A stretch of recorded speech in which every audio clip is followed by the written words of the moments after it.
Hello, gorgeous, lion-hearted soul, and welcome to Magnetize Your Queen.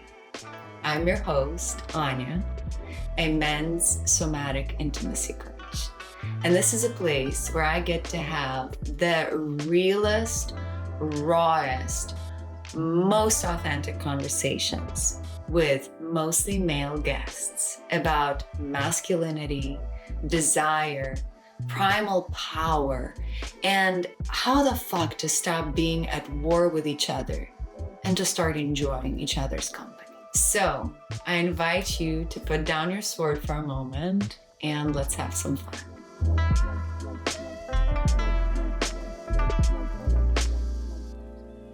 Hello and welcome to Magnetize Your Queen. I'm so happy to have you here, dear, gorgeous, lion-hearted soul. My name is Anya. I'm the host of the show, and this is my first podcast episode. I'm quite tired right now because I already recorded 6 episodes within this weekend with 5 different guests. 4 of whom are really wonderful, beautiful men that I have the privilege of knowing personally. So we sat right here on my couch and we had some very intimate, very vulnerable, very beautiful conversations about what it means to be a man in today's world in 2026. All about masculinity, all about healing, all about what does it mean to build a bridge between the masculine and the feminine energies. I also had one female guest. She is a dominatrix and her name is Goddess Gwendolyn. And we actually turned it into 2 podcast episodes because we had so much to talk about in the context of not only masculine healing, but also the feminine healing. So those turned out so juicy and spicy, and I can't wait to share those with you. I had a whole list of things I wanted to talk about on this first episode, even though it's being recorded way after the guest episodes. It is being released first. I share quite a bit of my personal story in these episodes with my guests, so I'm not going to go too deeply into it. But there are a few things that I think are really important to know. First of all, I'm not some kind of a guru who's sitting here trying to tell you what to do differently or what to follow. None of that stuff at all. I am a real person. I am a single mother. I live in Fort Worth, Texas. I have dirty dishes in the sink right now. I have no fucking idea if I set up all of this equipment correctly. And here I am. And I am a men's intimacy coach, in addition to a great deal of other things. And on Instagram, you can find me as Love Priestess Anya. And I do walk a path of a love priestess. And I am so passionate about bringing the healing to this world because I really see the gap right now in our communication between the feminine and the masculine. And I do want to begin by saying that this space is safe and open to everybody, regardless of what gender you self-identify yourself with. The reason why these conversations spin around men and women so much, and we talk about these things in such a heteronormative way, not because everybody else is not welcome, quite the contrary. However, the men and women were like the 2 opposite sides of the spectrum, and we are having the hardest time talking to each other right now. And it is really obvious to me that for as long as women keep going to women for advice, for solace, for just what the fuck is going on in the world, for healing as well, and as long as men keep going to men, we're going to keep drifting apart farther and farther because there needs to be a bridge in between. We need to start talking to each other. So as a men's intimacy coach, if you're a male-bodied person watching this right now, you might be like, well, what the fuck can a woman offer to me? What can a woman teach me about intimacy? And I'm here to tell you that quite a bit. I personally, even though I'm a coach, I have two coaches that I work with. One is a woman and one is a man. And the man, I just hired him. I'm so excited. I've only had one session with him. But even from one session, it was so obvious to me how different it is to be witnessed by a gender that's different from what we self-identify as. And also how different it is to be witnessed by the gender that is our romantic preference. So for me in this instance, and I will be very forward with this, is that I self-identify as queer and I am sexually attracted to all genders. And I am mostly heteroromantic. So I really do find men super attractive, super gorgeous, super delicious. I love being romantically involved with men. And for me, it is extra vulnerable to be witnessed by a man when it comes to some really deep intimacy related things. Like, for example, I have a history of sexual trauma. And as much as I want to be able to heal it on my own, and as much as I want to be able to heal it in my circle of women, there's a layer that is so healing and so potent about being able to open up about it with a man. And my first guest, Josh, and I have talked about this, and I think that was kind of like a thread that wove through the rest of my guest conversations, is that our partners are not meant to be our healers. It is super important for us to go seek help when we feel like we need a little extra help in healing, in relating, from other people who are able to provide that for us. So welcome to this podcast. The name is super catchy, Magnetize Your Queen. And this will be a space where really we can open up into conversations about what makes a king, what makes a queen, what makes a sovereign. And I want that to be the primary focus of our discussions. What does personal sovereignty mean? And that is such a beautiful new theme that is emerging in our collective.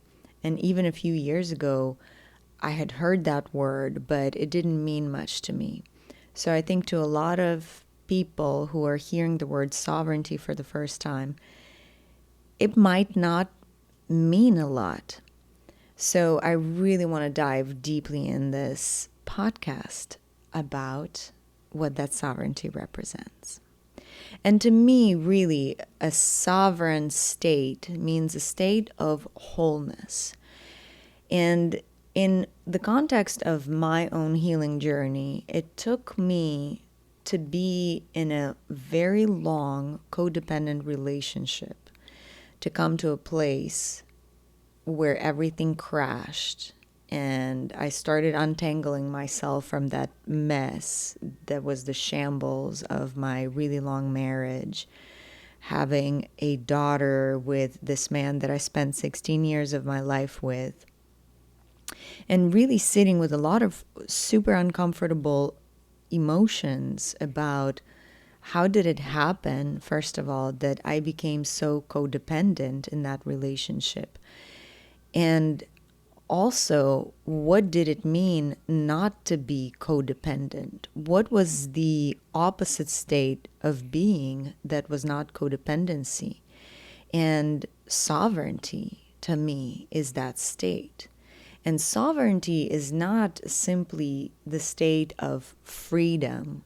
Sovereignty is not the state of being single, because to me, when a person is powerfully embodying the state of sovereignty in a relationship, they always know where they stop and where another person starts.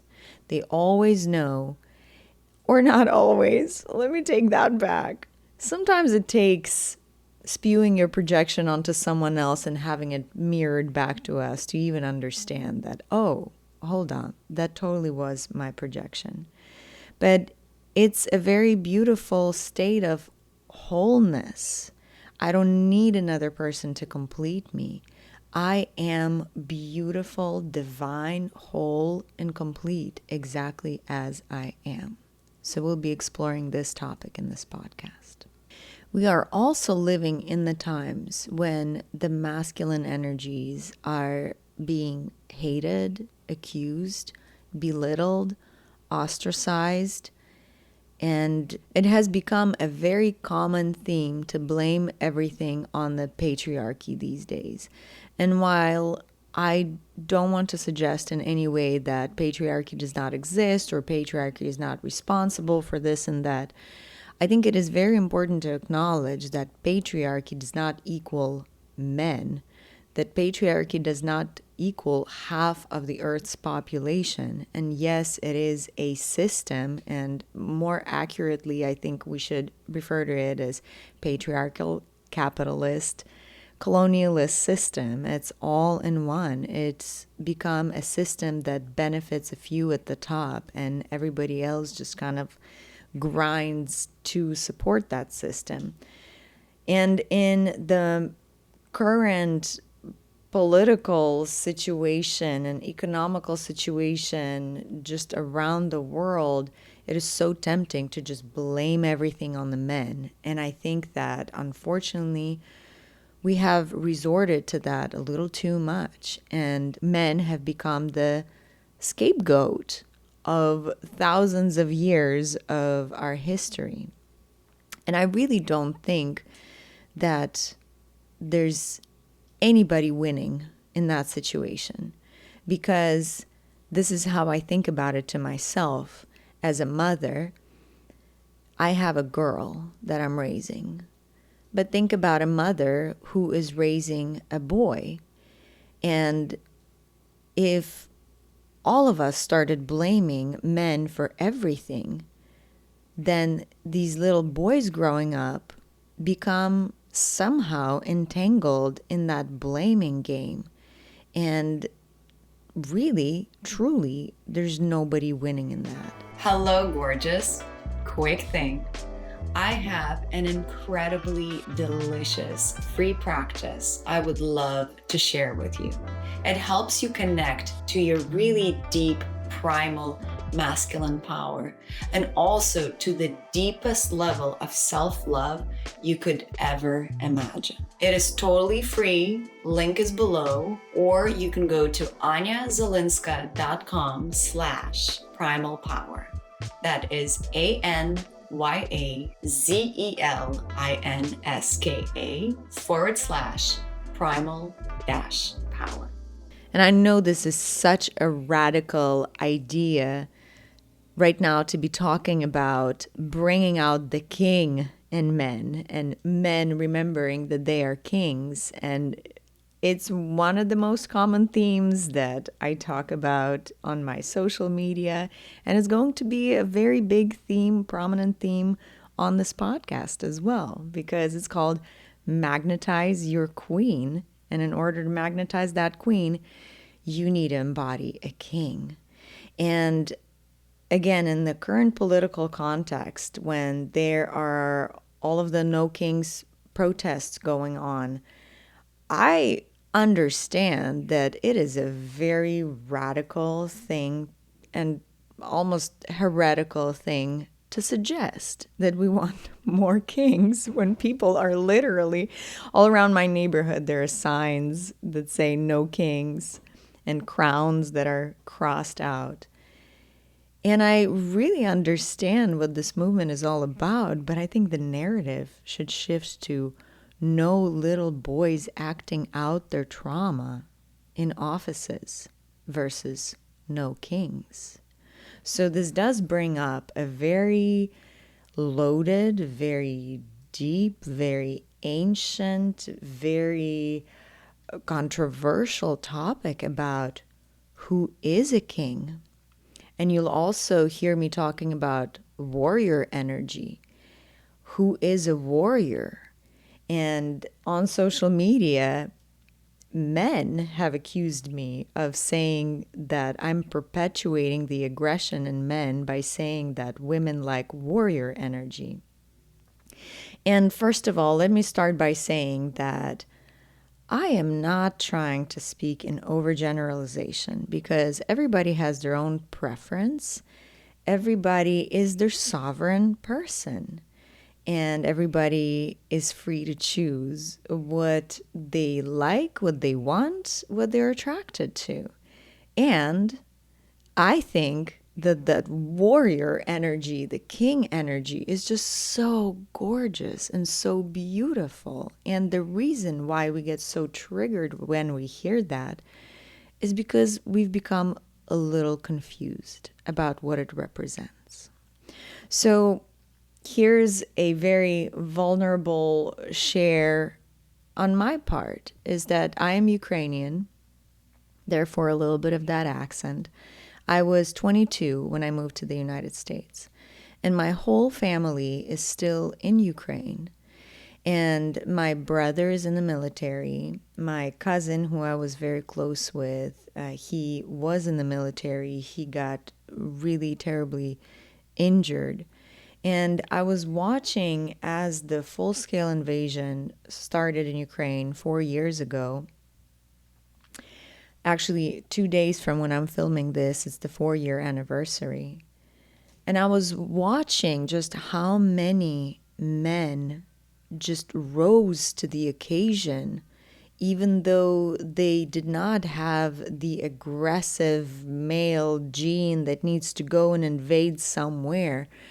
When they were faced with the problem of, I either go and defend my family or my family is at risk, I watched so many beautiful men stand up, and they enlisted all voluntarily because there was no other option for them.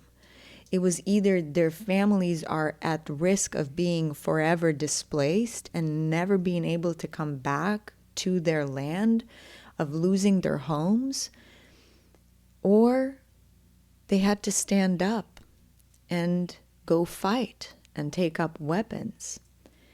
And I am not condoning violence. I'm not condoning war as something that we should be doing. And also, I think we are living in such times when we have become so complacent with the subtle violence that goes on, subtle and gross violence that goes on around us all the time. We've become these cogs in the machine that has become a monstrosity. And while every single one of us has a path to walk, and it is my brother's path to be in the military and to be defending Ukrainian borders. It was my cousin's path to almost die in battle. And for so many, it was their path to die in this lifetime defending their families. And it is not a path for everyone. And I've also felt a lot of guilt because here I am living in the United States, and there are days when I don't think about what's happening in Ukraine at all. And I still get hit by shame when I don't think about my family for a week. And then we're talking and I even forget to ask how it's going. And then they're like, oh, we spent the whole night in the basement. And I get hit with a wall of shame every single time. And I have to keep reminding myself that that is not my path to walk. My path is right here, right now, doing what I'm doing right now, bringing you this podcast. And I think it is so important right now for us to start collectively embodying the energy of light warriors, warriors of love, warriors who use our swords of discernment to cut away all the bullshit that has brought us to where we are. So I really want to take a moment for you to let it soak in.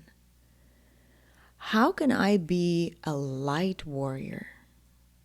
How can I be a warrior of love? How can I embody courage in my life to such a degree that I can say I am a warrior, even though I'm not in the trenches fighting an enemy army?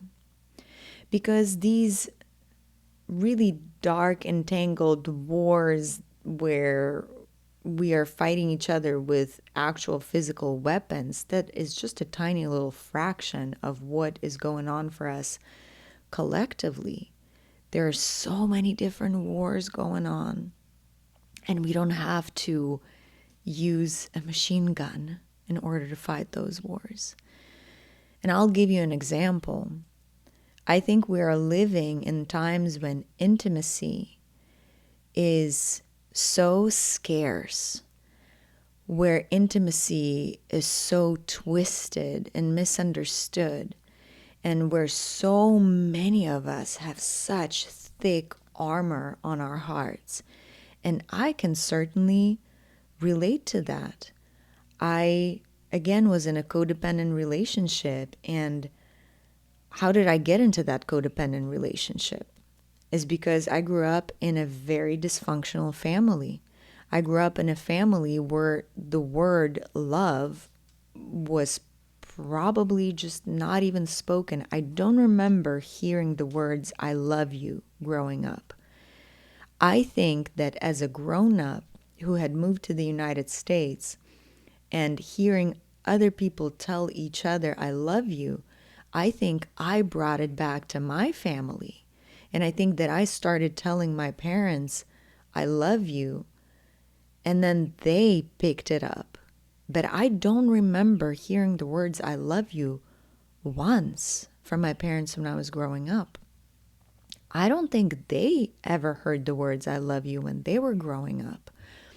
Both of my grandmothers were orphaned when they were children during the Second World War.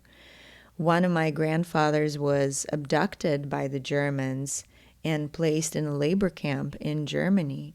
3 of my great-grandfathers died in the Second World War. I don't know if you know the history of Eastern Europe, but the First World War was not any less destructive than the Second World War. So I have a lineage that had lived through that. And these were people that were so frozen in fear constantly. And there probably was very little room for them to love their children because they saw so much death. And at a certain level, they also were afraid to get emotionally attached to their children because they had buried so many of their children. So I'm saying this to give you an idea that I am not blaming anyone. These things didn't happen to me. I have healed enough to see them as things that happened for me. Now, that also doesn't mean that I'm always in that state of peaceful acceptance. I still move through cycles of anger, rage, grief, resentment. And when these emotions come up, I sit with them and I allow myself to feel them because these are really ancient emotions that got stored in my body. So I became entangled in a codependent relationship with my ex-husband, not for any reason. It was what it was. I did not see love as something that was freely given. Love was never unconditional in my household. Love was absent in my household growing up. So naturally, as I started my healing journey after I got divorced, or while I was still in the middle of a divorce, I had to build such an armor around my heart because I was so heartbroken. And I had to retrieve into myself and try to protect myself from the outside world because it was so unbearably difficult and so unbearably painful. And as I continue healing, and also as I'm taking breaks from healing, because I think it is so important to take breaks from the healing journey and be like, well, maybe today I'm doing the most irresponsible thing there is to do. And maybe today I'm just going to be playful and excited and childlike, and maybe I don't need to be wallowing in my trauma. So, why am I saying all of this? Because I think for those of you who can relate to the armor on your heart in any shape or form, the most courageous thing you can do to call yourself a warrior is to allow that armor to crack. And it will likely hurt as hell when that armor is starting to crack on the heart, because it might feel like you're re-experiencing that heartbreak or multiple heartbreaks, one layered on top of another. And the courage is knowing that it will hurt like hell, and you are enough of a king, queen, sovereign. You are a really powerful being who has the capacity to hold all of that pain. It might not be easy, and it is an initiation. So, on that beautiful note of encouragement, of me inviting you to step deeper into your inner warrior, into your inner king, queen, sovereign, I'm inviting you to follow, to subscribe, to stay in touch. On my website, there's going to be a button where you can submit your questions. And I would really, really love to have these solo podcast episodes where I can just be answering your questions. And I actually already have 2 questions from the audience, but I am too tired at this moment to get around to them because I just recorded 6 episodes. This is episode number 7. So you will find all the links in the show notes somewhere down below.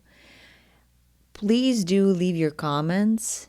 And if there's an important question that you want to be addressed specifically, or a very important comment, I would encourage you to go to my website and click that button and submit your question. This way, I will know that I won't miss it.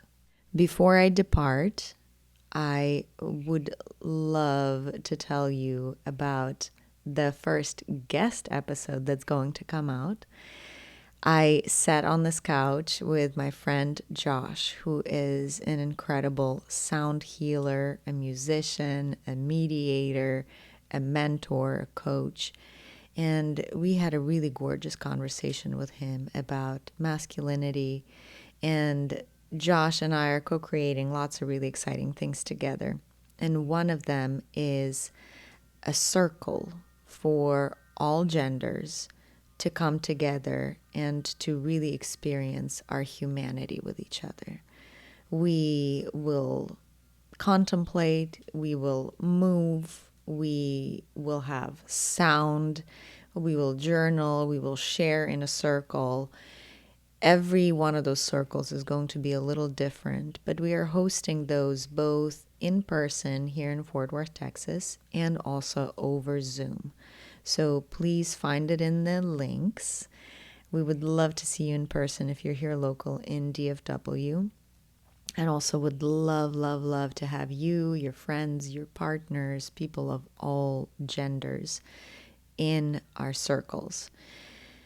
I think it is so important to have this sacred technology of a circle opened to all genders, because right now I am a part of about 10 different women's circles, and they have been so nourishing, so healing, just so beautiful. And I know that there are some men's circles out there, but they're not available in every location. It is so much easier to find a women's circle. So I would really invite you to check those out. I think that's about all I wanted to say today. I know this one was short and sweet. And with that, I hope y'all have an incredible time of day. And I will see you around. You made it. Thank you so much for being here. Please hit subscribe, and I would love it if you leave a comment so that other people can find this work and these beautiful, real conversations. I would also really love to hear from you what you would love to know more about in the upcoming episodes. With so much love and gratitude, I will see you next time. Dear lion-hearted light warrior.